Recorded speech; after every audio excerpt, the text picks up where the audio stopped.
So I decided to become a bank manager, and I was enrolled in classes. I became pregnant and I miscarried 3 times. Each time I had a near-death experience. So we're talking January 2, 1977, January 4, 1977, and March 29, 1977. By then we'd moved to Boise, Idaho. So we were living in Boise at the time, up on the second bench that twirled around the city. So how do you talk about going to the other side? The first time was really more than I could take, and I couldn't even really believe it. I miscarried on the toilet, blood all over everywhere, went to bed, pillows, way high, and my fanny and my legs over the pillows. The daughters called in. My son was long gone. And yeah, should we call in where you're working? I was working at a bank analyst at the time, and I said yes, please call in. Then 2 days later, had another near-death experience. That one was even more complicated and bigger and just an incredible experience. And then when this was over, when these two were over, I could not walk. I had to pull myself out of regular medical care and put myself into the care of a holistic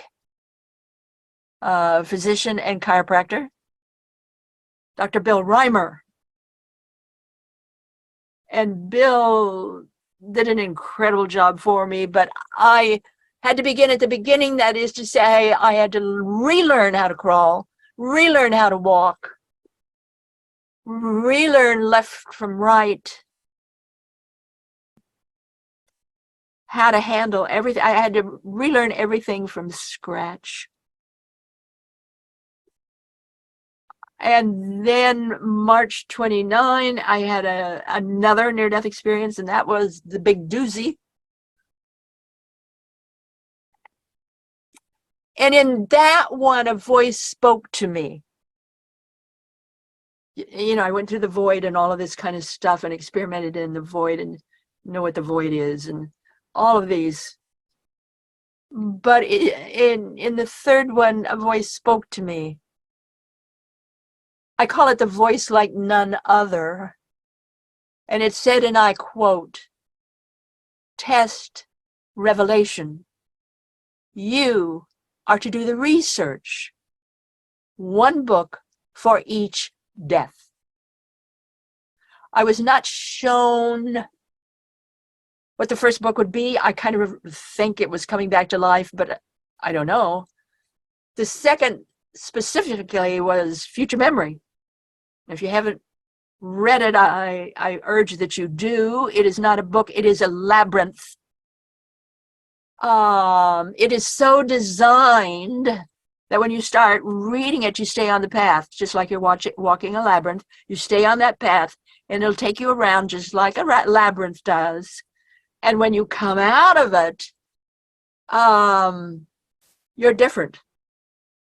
And within about 2 weeks, your brain will somehow be different.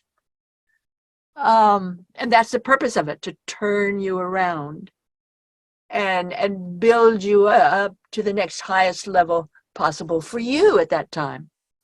And I've heard a number of people since then that say they will read that book again, year after year to get the next bump up. But it is an active book. It's not a book really that you read, although you're reading it, but it's a book that works on you. And of course, I was shown by that voice how to do it. And the third book was a manual for developing humans. Most people don't realize that maybe 1,000 years ago, 1,500 years ago or so, the sound of God was Hu, H-U. So human was God-man, God-man, God-woman. So when you've gone through one of these life-changing events, it is very helpful for you to relearn how to think and to relearn how to talk. And then all the other things that are in that book, and to do it in an easy manner. If you've ever read a manual for developing humans, you know what I mean.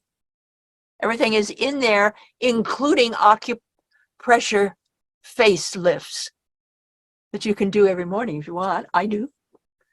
You'll be amazed at all the things that are in there, including some thought form drawings I did myself. So when those were done, well, I did those books eventually. But when all that information was done, it became very clear to me that I had to leave Idaho. And by that time, my 3 children had decided to go elsewhere. So that was no big deal. I put the house up for sale. It sold within a couple of days. And I went across the United States, fulfilling all my childhood dreams and wishes of places I had always wanted to visit, and wound up in Arlington, Virginia, and around our nation's capital. And that's where I found a job, and that's where I began life again. And that's where I first started my research. And believe it or not, I love this. Who can think of this? This police station had a sort of a rec room, or a public room. So in the police station, I told my stories of my 3 near-death experiences. When it was over, I had people coming up to me with stars in their eyes saying, "Oh, I wish something like that would happen to me."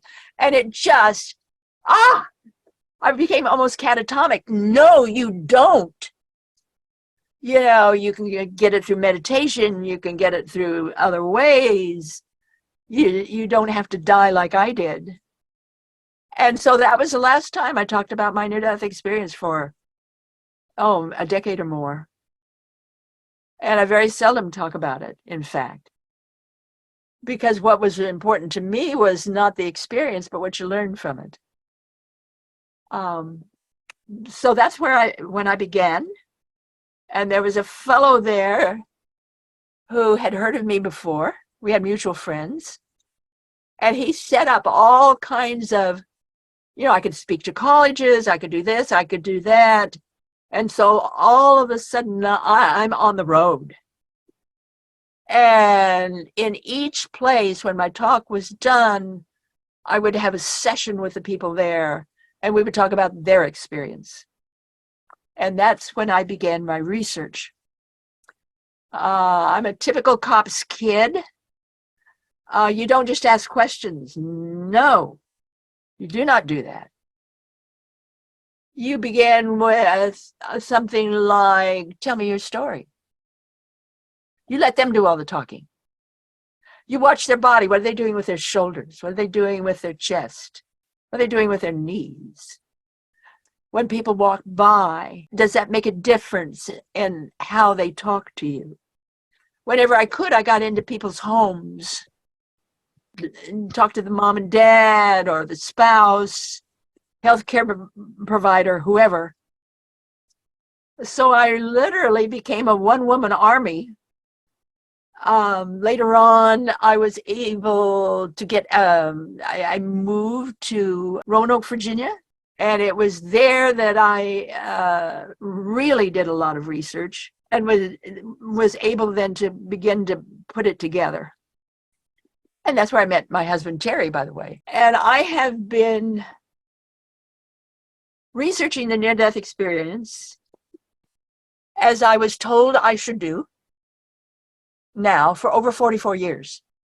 I work like a cop's kid on the beat, not handing them a list of questions they are to answer, as most scientists do today, but as an observational analyst. So my work is all-encompassing, and I see through situations. Found people in all kinds of places, I kid you not.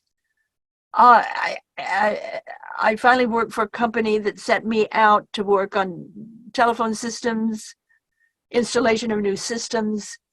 So I was in all kinds of different environs, anywhere from the Mississippi River to the Atlantic Ocean. So all kinds of different environs, all kinds of different things happened to me. And I finally decided that I must be wearing some kind of sandwich board that said, tell me about your near-death experience. Because it was just that ridiculous. How I would meet people or they would come to me. I think I have time to maybe hurry up and tell one particular incident. I was in Macon, Georgia, working on their telephone system. It was coffee break, so I walked over to the truck stop, and I was seated in the middle. There was nobody else around, and I was reading from a little, pocketbook. And this guy comes up to me. I swear he was as white as he was tall. And he says, "Lady, anybody sitting there with you?" I said, "No." "Can I sit there?" I said, "No." "Okay." So he sat down, he puts his arms on the table and looks at me really close, and he says, "Well, I still chase women and I still smoke. But I want to tell you all about the time I died." And he gets into this long story of his near-death experience, and then he gets up and leaves. That's how it went. Nearly 5,000 adults and children. 44 years. The cop on the beat. That's what I've done.